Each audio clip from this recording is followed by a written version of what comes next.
देश के top medical colleges में एडमिशन के लिए होने वाली नीट यूजी परीक्षा का रिजल्ट एनटीए ने 4 जून को जारी कर दिया। रिजल्ट जारी होने के कुछ ही घंटों के बाद सोशल मीडिया पर परीक्षा को रद्द किए जाने की मांग दोबारा से उठने लगी।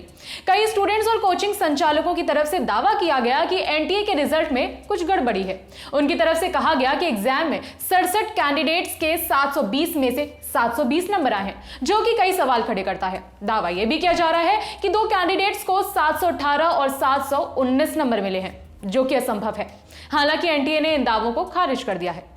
दरअसल 5 मई को नेशनल टेस्टिंग एजेंसी ने परीक्षा को आयोजित करवाया था। परीक्षा में इस बार लगभग 24 लाख कैंडिडेट्स शामिल हुए थे।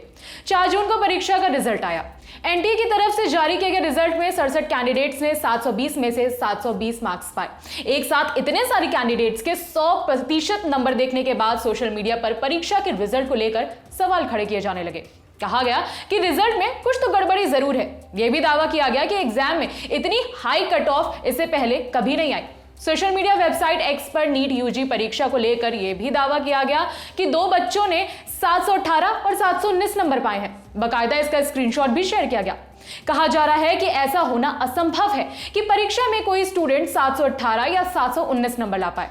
परीक्षा में इतने अप्रत्याशित नंबर आने पर हमने मेडिकल एडमिशन काउंसलर और YouTube पर पढ़ाने वाले ओम प्रभाकर भारती से बात करी। उन्होंने बताया कि नीट एग्जाम में 4 नंबर के 180 सवाल होते हैं, यानी कि कुल 720 नंबर का पेपर होता है। सवाल गलत होने पर 1 नंबर काट लिया जाता है। तो अगर एक सवाल गलत होता है तो 715 नंबर मिलेंगे। 4 नंबर सही सवाल के कटेंगे और 1 नंबर उसे गलत करने का। 720 के बाद 716 या फिर 715 नंबर ही लाए जा सकते हैं। 716 नंबर तभी आ सकते हैं जब कैंडिडेट ने एक सवाल छोड़ दिया हो। ओम ने यह भी दावा किया कि नीट के इतिहास में यह पहली बार है कि किसी स्टूडेंट को 718 या 719 नंबर मिले। उन्होंने बताया कि एनटीए परीक्षा में नॉर्मलाइजेशन किए जाने की बात चल रही है, लेकिन उनके एग्जाम ब्रोशर में ऐसी कोई बात नहीं बताई गई है। ना ही एनटीए ने परीक्षा में नॉर्मलाइजेशन की बात अपने प्रेस रिलीज में की है। एनटीए के रिजल्ट में कुछ गड़बड़ी की संभावना है। कुछ बच्चों के 718 और 719 नंबर आए हैं। मेरे हिसाब से एनटीए को वापस से रिजल्ट चेक करना चाहिए। कुछ भी गड़बड़ी निकलती है तो दोबारा रिजल्ट जारी किए जाने चाहिए। ये बच्चों के भविष्य की बात है, भावी डॉक्टर्स की बात है। नीट यूजी परीक्षा को लेकर एक ही सेंटर में कई सारे टॉपर्स के होने का भी दावा किया जा रहा है। दावा है कि परीक्षा के टॉप 100 स्टूडेंट्स की लिस्ट में 8 स्टूडेंट्स ऐसे हैं जिनका सेंटर एक ही था।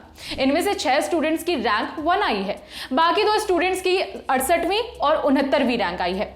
एक्स पर शेयर किए गए स्क्रीनशॉट में बताया गया कि सीरियल नंबर 62 से 69 तक सभी स्टूडेंट्स के एक ही सेंटर हैं। इनके रोल नंबर के पहले 60 डिजिट एक जैसे हैं।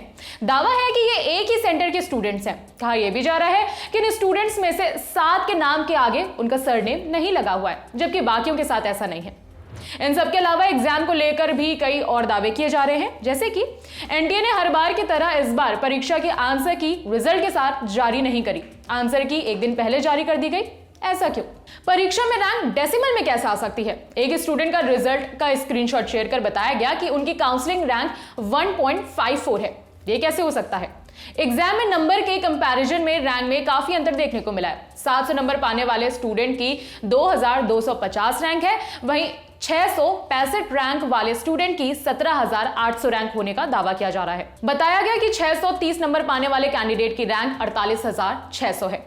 4 जून को नीट यूजी परीक्षा का रिजल्ट जारी होने के बाद से ही एनटीए से कई सारे सवाल पूछे जाने लगे। इतना ही नहीं, कथित नीट पेपर लीक के मामले को लेकर 4 जून को सुप्रीम कोर्ट में भी याचिका दायर करी गई। कोर्ट से गुहार लगाई गई कि नीट एग्जाम 2024 दोबारा से करवाया जाए। मीडिया रिपोर्ट्स के अनुसार सुप्रीम कोर्ट में याचिकाकर्ता की ओर से कहा गया कि 5 मई को हुए एग्जाम में पेपर लीक हुए थे। ऐसे में दोबारा एग्जाम कराने का निर्देश दिया जाए। आरोपों के बीच 4 और 5 के दरमियान रात एनटीए की तरफ से सफाई जारी करी गई। एक्स पर पोस्ट में एजेंसी ने बताया, नीट यूजी 2024 परीक्षा के दौरान समय खराब होने को लेकर कुछ कोर्ट केस एनटीए के पास आए थे, जिसके बाद सुप्रीम कोर्ट द्वारा 13 जून 2018 के नॉर्मलाइजेशन से जुड़े आदेश को लागू किया गया। परीक्षा के दौरान समय खराब होने की वजह से कोर्ट के इसी आदेश के आधार पर कई सारे कैंडिडेट्स को ग्रेस मार्क दिए गए, इसलिए उनके मार्क्स 718 या 719 आए हैं। 5 मई को एनटीए ने नीट यूजी परीक्षा को आयोजित कराया था। इसी दौरान बिहार की राजधानी पटना में पुलिस को गोपनीय जानकारी मिली थी कि इस परीक्षा का प्रश्न पत्र लीक कर दिया गया है। बाद में सोशल मीडिया पर ऐसे दावे वाले कई सारे पोस्ट भी शेयर किए गए। हालांकि पेपर लीक को लेकर उस वक्त एनटीए ने दावा किया था कि पेपर लीक नहीं हुआ है। खबर पर आप क्या राय रखते हैं, कमेंट करके जरूर बताइए। आपके लिए सारी जानकारी जुटाई थी हमारे साथी प्रशांत ने। मेरा नाम है विभावरी। बाकी खबरों के लिए देखते रहिए दी लेलन टॉप। शुक्रिया।